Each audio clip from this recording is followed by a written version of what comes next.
Fi sy'n hynod olygus a allu treulio wythnos ar brofiad gwaith yng Nghatalonia gyda chwmnithu y Tyrer.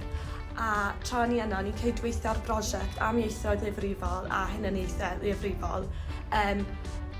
gyda 5 person o Gymru, 5 person o Gatalonia a 5 o Iwerddon. Oedd y brofiad anhygoel i gael fynd i Gatalonia ar brofiad gwaith, as bod fi wedi gallu gweld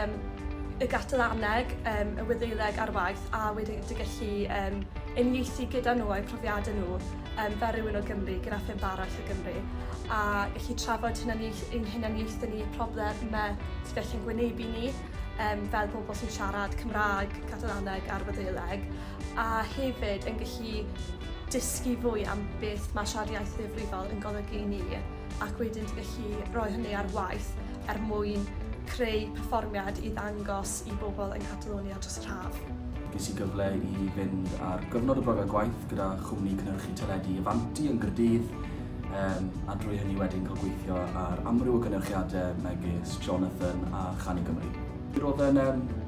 brofiad ac yn gyfle falle i arsylwi ar sut mae diwrnod gwaith yn gweithio ym myd teledu. Dyw ddim yr un diwrnod yr un fath. Mae popeth yn wahanol, popeth yn newid yn gyflym,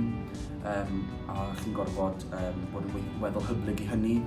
O'ch chi'n cael just y profiad o sut mae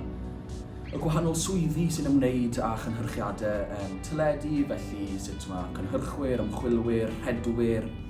ar ochr falle mwy technegol fel camera a sain yn gweithio at ei gilydd i greu cynhyrchiad teledu. Mae mor bwysig i fi bod fi wedi cael profiad gwaith,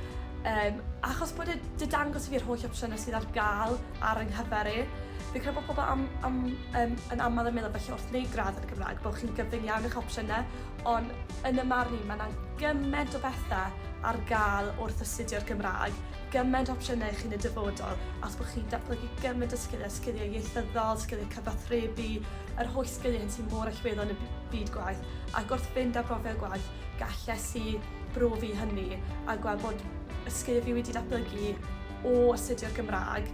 wedi bod yn ddefnyddiol i fi wedyn ar brofiad gwaith, a bod fi wedi gallu gweld beth sydd gyda fi gynnig i gweithioedd gwahanol hefyd, gweld beth dwi'n mwynhau, beth dwi ddim yn mwynhau, mwyn cefnogi fi a helpu fi wedyn ar ôl i fi raddio.